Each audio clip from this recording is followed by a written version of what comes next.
A wannan aya ta ƙamaimai, Allah ya bayyana wata mas'ala da aka yi bayaninta a wasu ‘yan wurare a cikin littafinsa. Ya ce idan wata jarabta ta faɗa wa mutum, idan wata jarabawa ta faɗa wa mutum, ƙila matsalar tattalin arziki ce ko ta lafiya ko matsalar iyali ce ko ta ruhi, tana iya zama kowane irin mawuyacin hali da ta faɗa wa mutum. Me zai yi? Da'ana li janbihi aw qa'idan aw qa'ima.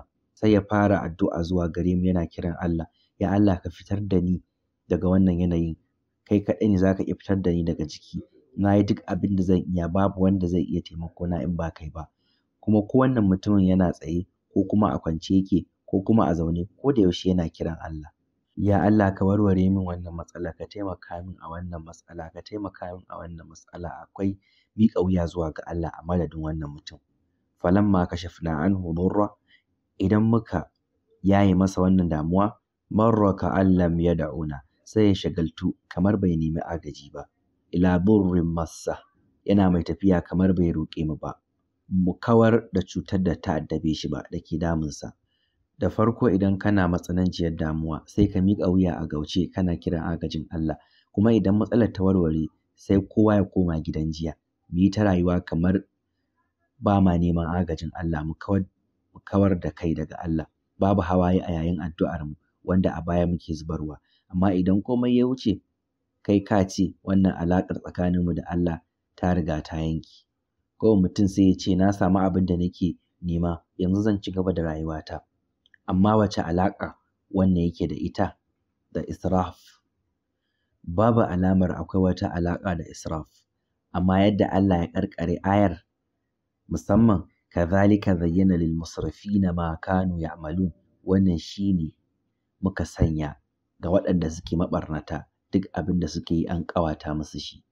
Allah ya ce wannan shine yadda Allah ya ƙawata halayyar mutanen da suke ƙetare iyaka.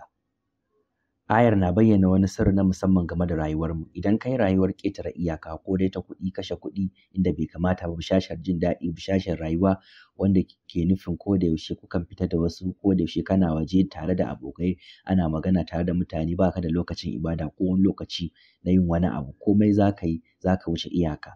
Idan kai rayuwa irin haka, to za ka faɗa cikin matsala, kuma abubuwa za su tsananta gare ka. Zan baka misalin wasu mutane. Misali ni mai sauƙin ɗauka saboda zan iya bayar da shi a matsayinka na maza. Akwai ɗawainiya da yawa a kanka, ƙila na nauyin iyayenka, ƙila na 'yan uwa, na matanka, na yayanka, da ma nauyin addininka da kuma nauyin aikinka. Akwai nauye-nauyen kuɗaɗe, kana da abokan da kake son zama da su, kana da lafiyar jiki da kake son kula da ita.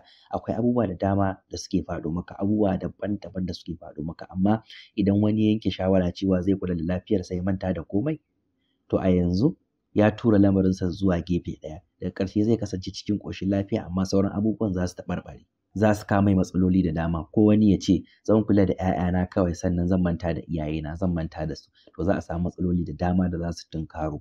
To idan muka ɗauki abu ɗaya muka shagala da shi, muka manta da sauran abubuwa, to koyaushe akwai wani abu da ke buƙatar kulawarka, da yake son a daidaita shi. To a wannan lokacin da muka shagaltu da wani abu, to muna yin watsi da wani abu, muna watsi da haƙƙin wani abu. Wannan shine abin da ke faruwa, kuma a sakamakon haka matsaloli za su tunkaro mu.